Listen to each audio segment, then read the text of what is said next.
Welcome to Isn't It Obvious, where things are obvious. That's going to be the intro. So welcome to Isn't It Obvious? I'm your host, Sarah, and I'm here with my good Phil. So I have a question. Isn't it obvious that surveillance state is actually kind of okay? Clearly depends on the level of surveillance state. I mean... True, there's a lot of If it's the understanding, the English cctv state, where any area that is in public use is itself recorded, yeah, that's fine. Sure. And the understanding that when you're in a store or a place of business that you will probably be recorded by security, also fine, assuming that that is not public information. Public, yeah, so if I'm shopping at JCPenney's... The general public couldn't access that information, but the government could. And that's okay, you're saying. Only with a warrant. That's where I'm like... Cause. Yes, warrant with probable cause, I'd be totally okay with. But like a PI going to a store and be like, I want to look at your security tapes. But then there's opportunity for corruption and bribery and right. Yeah, but that's hi. We're humans. We live in society. Yeah. But I'm thinking facial recognition software being developed in that I disagree with. So I'm kind of on the fence about it. I think it's awful in one sense, but also potentially useful. It's a matter of not looking at its benefits, but looking at its abuse. When you're dealing with the UK CCTV, the level of abuse there is pretty low because it only proves that you were in a place at a time.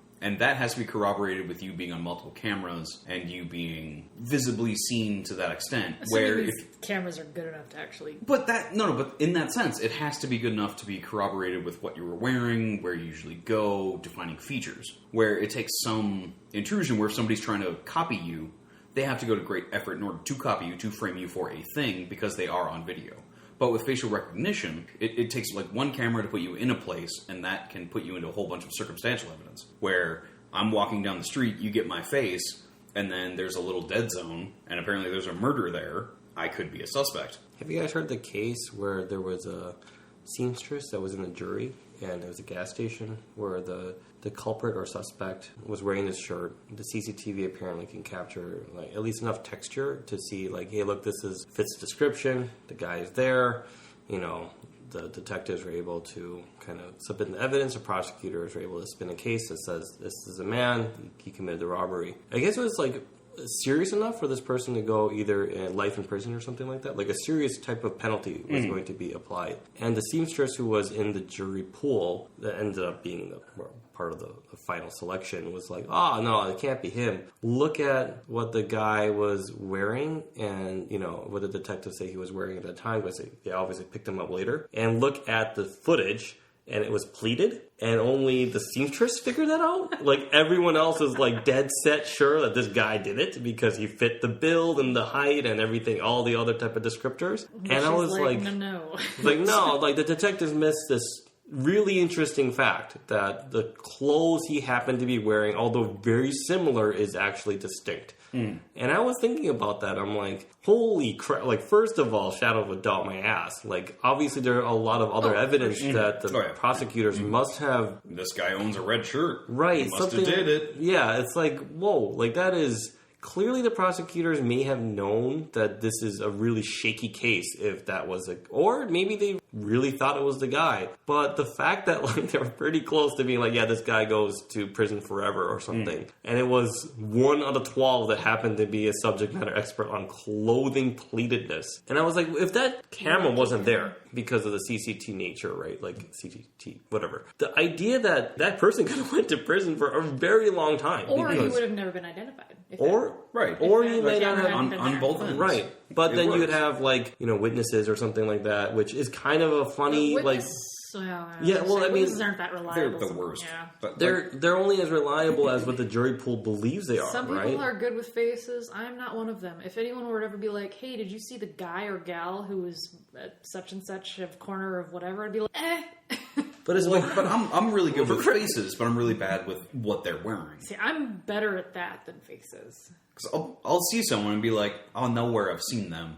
But he was at the gas station. Yeah, but if it's from behind, or as a gate walking, I'm horrible. But I just get the tea in my brain. I think it's work from there. More I was either a contributing a witness to the scene. I had pulled over my car and I saw this happen, right? Like, I'm that type of, like, type A personality that goes in there and, like, yeah, it's definitely him. He was wearing khakis and was driving this type of car. And you put that guy as a witness to the rest of the people that are going to do the judging, right? Or at least the deliberation. And it's really like a performance. I don't think that the witness is actually lying. I just don't think that they realize But it's how much of that is being baited by the prosecutor, Right, and by the right. defense. Well, and how much is it Ego and- well, and like when are they giving their first statement? When are they giving their second statement? I'll be honest. I've been involved. Like, I had a creepy guy follow me for a few miles up the road, right? Like, I could tell you the color of his car. I could tell you generally the shape of the car. I don't know what it was, though. I could tell you what the bottom half of his face looks like because I saw it in my rearview mirror. But other than that... But point is, I knew enough about how memory does stuff. Like, I know enough about that so, like, you know, I get flashbacks or whatever every once in a while, and I'll be, like, replaying things in my head. But, like, my first, you know, statement to the officer, I kept it as clear as I could, but also, you know, like, vague enough because I was afraid and my emotional state was pretty, like, my adrenaline was high. I know that my state of mind then recording those memories isn't going to be as accurate later on. But that's my fear too, though. Like, if you know that and you are not cherry picking the data, I guess the best way I could say it is you are aware of how the human brain doesn't really record well. So you go to the officer and you're like, look, this is the best I know. I hope this information is useful. And then, like, we'll go from there. But if you have no self-awareness and you have this type of, like, ego or sense of I'm... A day later, I remembered this fact. Right. We all kind of... Or like, you just... run into people and say, no, I told you this 2 weeks ago that this was do this then. Like, I was like, wait a minute. Like, how did you know that 2 weeks? Oh, I'll check your emails. It's like, I didn't interpret it that... You know, it's like there is a sense of some people must always be right.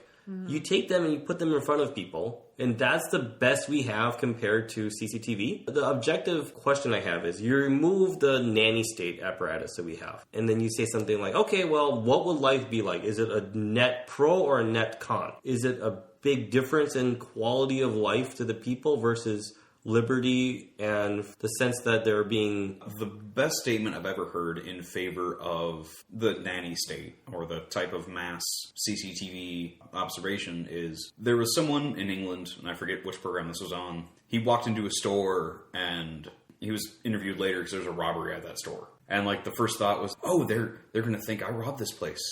They could view me as a suspect. But no, because they saw me round the corner prior to, and me walking in this place after the event had happened clears me. So I have an alibi based on this Right. camera footage that no one else has to corroborate. It's right there. Yeah. It's evidence. You get the argument, like, well, if you didn't do anything wrong, there's nothing to fear. The But then I American think, justice system is so great about well, putting... okay, beyond that, though, there are other technologies being developed right now to edit footage, edit vocal intonations, edit whole bodies, whole facial... You can take, I mean, obviously it's not perfected yet, but you can take someone's visage, basically, and put whatever words you want in their voice. Or are you thinking of, like, deep edits or whatever? Deep fakes?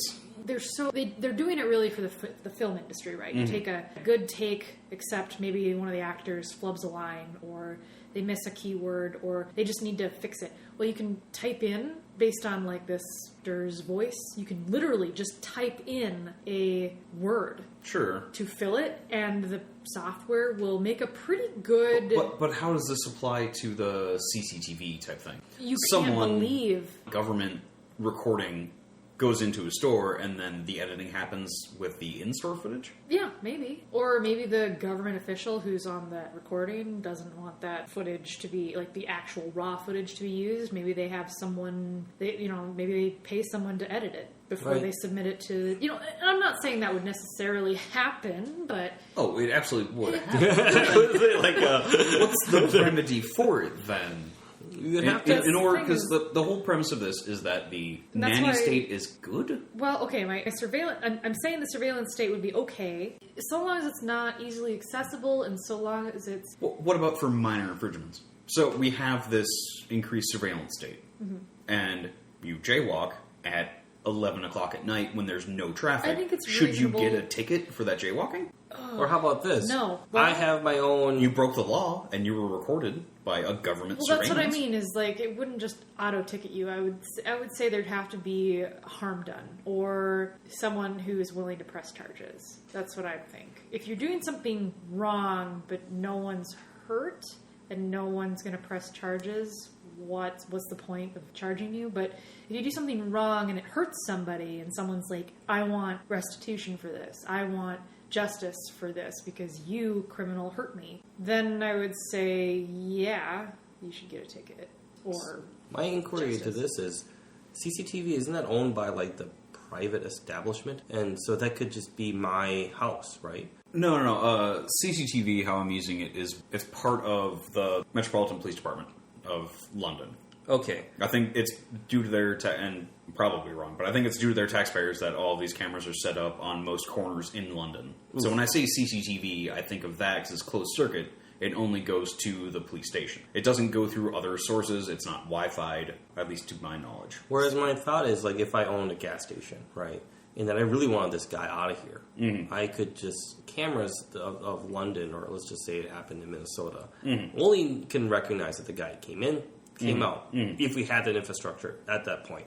Sure. And then inside my footage, I use Hollywood effects to be able to be like, look, it's 480i, because, you know, I'm a cheap person. But guy came in here and he pulled a gun, gave him, you know, I gave him the money, he leaves, or something like this, but then I wrestle him out, and I doctored that footage so I look better than he did. I send that to the cops. The cops are going to be like, oh, that's very interesting. It matches the timestamp of the guy coming in, leaving out. But they have no idea that I just gave them what is really a edited version. I wouldn't say they would have no idea. They would have, you'd have other professionals looking at it.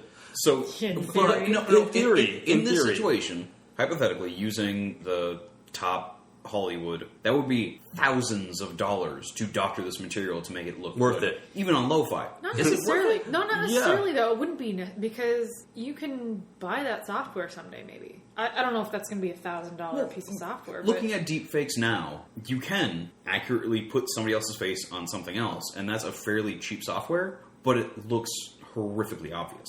yeah, But but if I'm you saying are you can. right.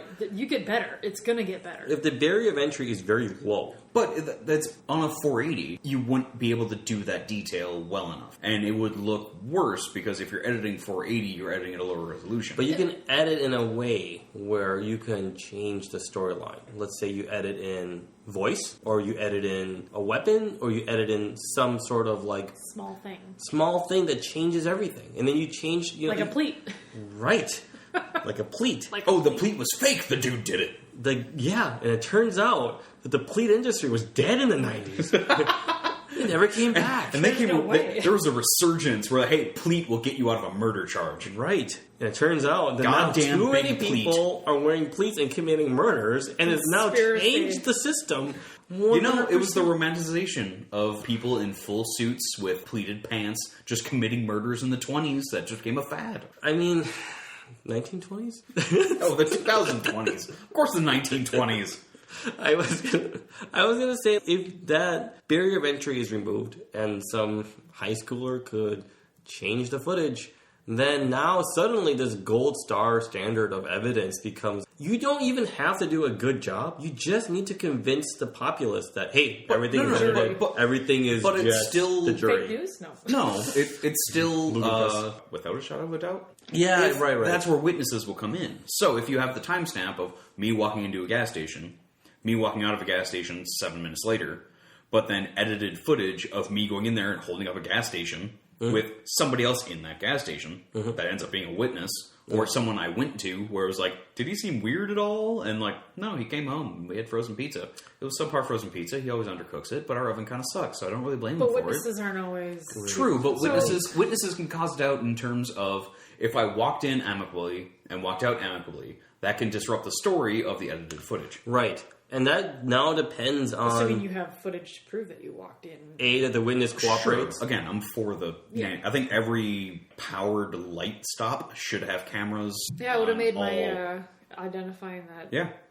jerk who followed me for a while. I mean, if you don't Rear-ended get me. proper license plate, then you have I only a got- solid make and model, solid color. Someone else could identify. I don't know Yeah. enough about cars to make that. But, I mean, I think that should just be a standard where every single powered light stop should have a that. camera. Not necessarily to record everyone who's running a red light or. Oh, yeah. I don't But think only that's in the necessary. case of accidents. Yeah, and only in the case Well- of like when contact with another car or person or bike or whatever is made, and only if a person is requesting information. Basically, you're Freedom of information. It's not FOA. Something that I had something happen to me. At this time, I want the footage from here to here so I can ID the person who hurt me or whatever, or prove that this happened. True. And it would be a specific time frame. A crime that someone would be like, I was harmed here. And then you could have a stipulation if they then spend the resources to look at that footage and nothing ended up happening, they're culpable for that payment for whatever. Whatever. Sure. Well, that The was $50 to fair. look it up. Fair. But if not, then it goes to a criminal case, and then there's other problems with it. but like someone who runs a red light, well, I mean, Well, I mean, dick move, buddy. But no, but in the same vein, you didn't hurt anybody. Like maybe you were just having right? a But someone having only one functional headlight is a crime. If you call that in, is that worthwhile for police investigation? If you're like, this make and model and this license plate has a broken headlight, yeah, but it's a safety issue on the road. okay, so you're saying someone calls in and say, "Hey, I'm at such and such intersection. I noticed this guy with this license plate," and then if the cops are like, "We have nothing better to do," sure, Well, let's send this guy because a ticket without being there at the scene and send him a ticket. But how does that degrade the level of law enforcement if it does then get that petty? Where if me calling that in as a concerned citizen is valid enough for a crime, wouldn't it be the same thing with a surveillance state? Because it is a crime to not have two functioning headlights. I would say in something like that where no actual harm has been done, and it's just hey, I noticed this guy, because sometimes people aren't really aware, like maybe their taillight's out. You don't necessarily know unless someone's like, hey, by the way, Sarah, your taillight's out, so you're driving around without a taillight, right? Well, maybe you get a fix-it ticket. Yeah. And you just have to, like, I feel like that would be a better, police can or send you a letter in the mail or whatever and say, hey, you have a outstanding whatever, you must get your taillight fixed by X date. And then send proof. I think that would be fair if someone Send a photo of yourself, the Star Tribune, of the current date, send next to the working taillights. Just send a receipt for the taillight, or That'll save the newspaper industry. This is this guy's iPad.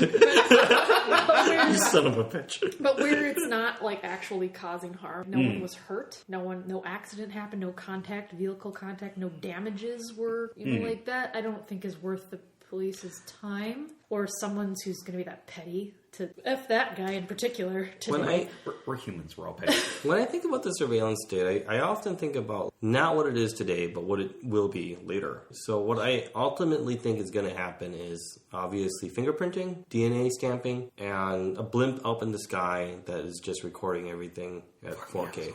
And this is just a thing that saves money. It's not because we are going to control the facets of American life or because we are really concerned about nature of crime. No, it's just going to be, look, we don't have the money to do this. We just spend the capital cost now and the maintenance cost later, and we can just... But I don't think you need to go to that level in order to save that money. Think about how much money you would save just like on a detective's salary. How many decades in the future are thinking that we'll have like instantaneous DNA recognition? 10, maybe 20 years? That's in not... mass function? That's what I'm saying is that if people really cared about these type of concerns about crimes where DNA evidence would have been very useful after you collected it and who could it have been. Like if people really cared about this, maybe. But I think the other one that's super cheap is we know this car is up to no good, but we just lost sight of it. Like, oh, but a camera in the sky, and that's technically public data. We could just track this person up there and just pick them up later, right? I did watch a fun video of a dude who had a supercharged Dodge Charger in Texas, who, like, on average... Yeah, he was, like, flying out of El Paso, I think it was, going north, and He was averaging a speed of like 150. Wow. And the cops peeled off because they couldn't keep up with him. Yeah, So they're just like, forget that. No. It's not worth it. the helicopter ran out of gas. Oh, no. Wow. And the dude got away. Oh, jeez. Yeah, I mean, this is They kind didn't of... get like a... No. I think the dude removed his plates or something. Yeah. Or they didn't get Must that have had ID. some sort of feature. And just the dude gunned it. And it was kind of great to watch because... I mean, fair enough, he got away. But it's like the play-by-play of the helicopter. Like, all right, we're on him. We're going about 90? That's it. Should we be doing that? So, And then you just see this car just Question, go off though. into the horizon. I mean, okay, like, maybe as an American, like, I kind of root for the underdog a little bit, you know, just culturally. Like, I'm just like, yeah, fuck the man. But at the same time, like, don't you think he should have got a ticket? Like, he's endangering other people's lives and... No, he shouldn't have got a ticket. He should have been arrested. Or, yeah, like, whatever. Because he you know what I mean, knowingly whatever. endangered hundreds of people's You're lives. right, you're right. Okay, right. Not a ticket, not a ticket, arrested. Like, you No, should get a ticket fair. and arrested. Fair enough. But, like... At the very least, But a yes, but wouldn't that have been just freaking easier if there was some kind of footage? But if there's tracking lack of identification, you have no idea who it's owned But you can to. still track He it. might have stolen it off a lot, then you don't know who it was. That's what I mean, is you track him, and, like, you track the car, wait till he gets out, because he has to get out sometime. But the helicopter ran out of gas. I'm not... There was no surveillance in order to watch That's him. what I mean, is, like, wouldn't it have been great if there was surveillance? Because you wouldn't even have to spend the... Think about how much gas... Again, I'm for a security state to some extent. I don't like facial recognition, because that's definitely a bridge too far. I don't like DNA collection, because that's most certainly a bridge too far. That's not even a bridge too far. See, That's I don't know if I that's feel a warp the same gate too way. far. I don't know if I feel the same That's way. too. There needs to be some plausible deniability in order for us to feel free. If everything we do is tracked, we have no freedom. Yeah, but that's the point of You this. can do whatever you want, just don't do anything wrong, right? That's the whole point. Yeah, because making things illegal has definitely made them go away. That's what I mean, though, is if you don't do anything wrong, there's nothing to worry about. That's the argument. That Right, but people that's also make. a very stupid argument.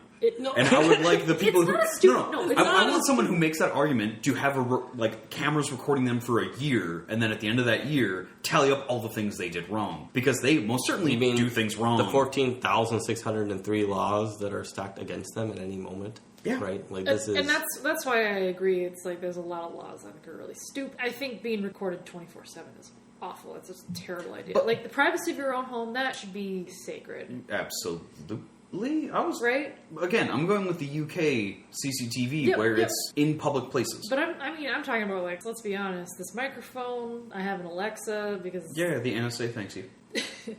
our phones. I guarantee you, Right, but Google's listening. we have the illusion of privacy in that situation because it's not thrown in our face. And those companies don't have... and they're also not looking through it specifically. Right, like, it's to- generally aggregated. Yeah, And it's- you're given a whole bunch of, like, geostamps, and that's it. Yeah. And Plus- that takes effort to look into. It's for private industry and shareholders. But Like, they're it's not, not and for... they're not interested in what weird acts we do. They aren't interested in, like, they might have that information, but they're not gonna, like, Send you, Here's the like, thing, looking for Google's it. algorithm toys. doesn't really...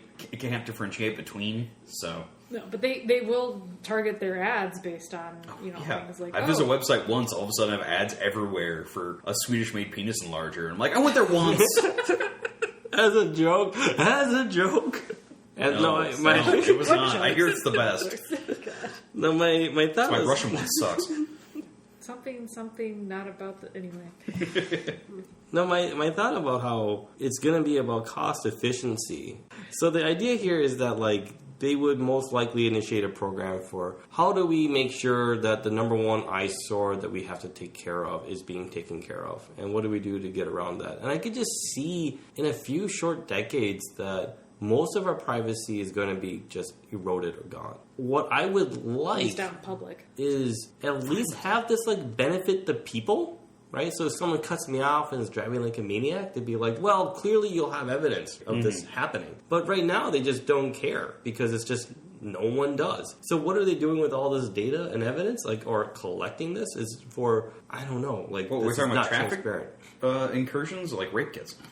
That's what I'm saying. Is like, what's for the serious enough? crimes that I care about are just general safety and people who drive like jerks. Just what's on the news. It's like, wow, you can't find that guy who's just being a general jerk or is robbing banks. Like, this seems like a very easy thing to do. But of course, it's so low priority that I feel like a surveillance state that we have doesn't really have any marketing. But like, it's not really But we don't benefiting have the a surveillance people. state because we're America. We're supposed to do what we please. That's part of our whole zeitgeist. The whole idea of being an American is we don't have someone looking over our shoulder, even though we always have someone looking over our shoulder. We just don't have the practical application of making that into And no one society. gives a shit enough to But do people anything do. about it. Facebook Some selling do. your information, fucking uproar. Yeah, but like I'm talking about like rape kits. No one gave a fucking shit about Well, yeah, that's misogyny. women. Well, it's not just misogyny. It's No, it's also a lot of misogyny. but it's also just lazy people who are just no one, like who's going to press charges? This one woman, she's not going to have the money to foot the bill for True. the DNA. But then you have the same thing where, like, the Golden State Killer was found because of, like, Ancestry.com. This is what I'm And that's a huge issue there with someone giving their DNA to create a DNA pool that then law enforcement can use to solve their cold cases because they can't prosecute them themselves. Well, wouldn't this be a generally That's why good you get a warrant, thing? right? But it's warrantless. To get their DNA? To get the DNA through one of these DNA collection companies, yeah. Yeah, I mean... They don't have to get a warrant to get that? No, Part you of the small sign print the is small that, like- print that this Yeah. information can be Oh. sold Yeah. or used That's- for You don't even have to companies. commit it, like, Oh, okay. you yourself don't commit a crime, but Yeah. all of a sudden my third cousin, once removed, committed a crime, and my DNA helped catch him, which I mean, kind of good. fair? But that's still, like, that's a Fourth Amendment violation. Yeah, but think about Is it though? In a An way- awful search and seizure, yeah. But Because who are they searching of his that he didn't willingly get? it's searching through someone else to get there. It's any type of social media crime by association. You don't have the evidence to find the person, so you build this case there where there's an 80% or 90% probability that this is the person that committed the crime. Mm-hmm. And you're only doing that because of some online find out Yeah, where but your who family gave actually came from. I guess, but who gave the DNA? Like, did The he person who didn't commit the crime. didn't commit the crime? Yeah. Gave the DNA. So again, it's me Metadata. doing this, going to the website and finding out where, I want to see how Hungarian I am. Okay. Turns out. And then a third cousin who shares enough, whatever, DNA. So they know. Helices. Say a rape kit, right? So Yeah. this is a crime of rape. Yeah. So it's intentional crime of a rape. Yep. and a you're, rape kit is you're not a prosecuted. match, but you're a close enough match where they're like, we know the killer, or not the killer, the rapist, Yeah, whatever, the rapist is in my family is structure somewhere. your relative. Mm-hmm. At least a cousin or a brother or something like that. And they're like, But, okay. But they use my DNA, unbeknownst to me, Yeah. to prosecute this crime. It seems like a Fourth Amendment violation. Well, could But you technically, just... you're not the one who's being... Right, it's not a Fourth Amendment because that's Violated. only against the state. But you signed to find, like, not in this case, but the No, user you do signed sign the fine print Yeah, that and- the company itself can sell. It's the same thing as putting And let's information be- on Facebook. Yeah. Clear here, like, the amendments only apply to the government, not to private industries. But private industry selling to the government, does that not make it No, then a because violation? you signed the contract with them that they could sell it to the highest bidder. Like, so this is a good way to just completely privatize your information for the shareholder's sake, and also have Big Brother just completely capitalize on that and just screw you over. Like, it's And honestly, double whammy. Hey, It's- Facebook, you can have a monopoly, But but you you're- give us all of the private But the information. guy, Right, whose information was taken and used to identify a family member, Yep, the guy himself isn't necessarily harmed by that, right? this family member of that His guy. family member Right, but then is. that can also Right. be a false... betrayal. No. Yeah. It's not even in that betrayal of trust. If a cousin of mine committed a crime, he should definitely serve. I mean, yeah. That's not the issue. The issue is how it was gained. So if in that rape scenario, that woman had consensual sex with that person, forgot about it, and then was raped like the next day, but then they use that semen from the prior sexual act, Yeah, you know. depending on the retention, it could be a Yeah. false positive. But because of the DNA being such like a nail in the coffin type thing in a case, that person can go... To jail for Yeah. a very long time. Yeah. Well- if it's corroborated through a bunch of sources, where serial rapist kind of thing, yeah. But I still think that's a real shiesty way of finding out that information. Why don't we just cut the middleman and just make it so that everyone has to just lose so- their Submit their liberties DNA, and yeah, freedom, no, you and then submit everyone your just DNA at is birth. completely screwed because the state can be like, yeah, he committed you this crime, imagine, and like, no the- one can refute me. Can you imagine the cool technology we'll have eventually? So they'll record all our DNA at birth, right? But you can go to the carvers, right? Splicers. The splicers who will take CRISPR and be like, oh well, you know what? We'll just alter your genes so you can go. Is be that how totally CRISPR anonymous. works? No. Yeah, I'm pretty sure CRISPR is only in the developmental stage. It is, but Not in China. theory. No, because that was all when they were embryonic. But in theory, you could. Was it post-zygote? I don't have any information to talk about this. Anyway, As I say, in theory, you can program CRISPR, right, as a technology to go and snip a bunch of people's DNA and make them totally different people. But I don't think that can work after they've developed. No. Period. Oh, I do. How? And because our DNA is in every cell. Yeah. How are you going to change every cell? You change it. And then how are you going to change the manufacturing of that? You're changing the mitochondrial? So then the production of changing the new DNA. cells? Your DNA changes every time it replicates. But it doesn't. It does, though. Because errors happen. And that's why cancer happens. But so, like, you have, DNA and you have telomeres and you have, like, the RNA that splits it and then recreates it. Every time that happens, every time your cells divide, there's a chance for errors to happen. Which is why we age. Which is why we get older. Which is why we... get wrinkly skin, and it's not perfect. It's not perfect. Repent, Harlequin, said the TikTok man. So... that sounds like a great topic. So... on a future episode, isn't it obvious? So what I'm saying is, you could, in theory, splice your genes even after you've developed into a person. It just would, take some time and probably several treatments, but eventually, you could probably change your DNA. Okay, and then you can call me Pax Au Telemanus. Yay. The thing is, they'll catch you on the blimp, though. They'll know that you went to the splicer. The splicer actually works for the state. Oh, for sure. He's only just collecting more evidence to get your, other contacts. No, this is splicer, just splice R, not splice ER. ER works for the state. The splicer does not. You are? Splicer are us? No, you are just splicer. You are is another state. So thank you, Sarah, for bringing in this question of isn't it obvious? I think that my takeaway of this is we need to confine what nanny state or surveillance state is, at what level as it is today, and how far are we going to allow it to slip before we're crap. No, it needs to be more general than that. We're doomed. It needs to be a societal conversation of what surveillance is allowed given our technology. Not dealing with future stuff. We're not dealing with splicers or splicer. I mean, that'll eventually happen. It's just people develop technology. Maybe not. Humans are real lazy. Humans we like are comfort. not that. No, humans will find a way to cheat, man. There are people who will just cheat. They do it because they need to buck the system. Don't you dare tell my girlfriend that, or my other girlfriend. Okay. Or my third girlfriend. Different or cheating. My wife. Different cheating, but okay. Different cheating. I'm talking about cheating on tests. But anyway. Well, thank you for listening, and thank you, Mom, for being our wonderful Patreon supporter. And for all those who wish to be our Patreon supporter, go to our website at www.iio.fm. See the show notes. And till next time, bye. Bye. Thanks, Mom. Thanks, Mom.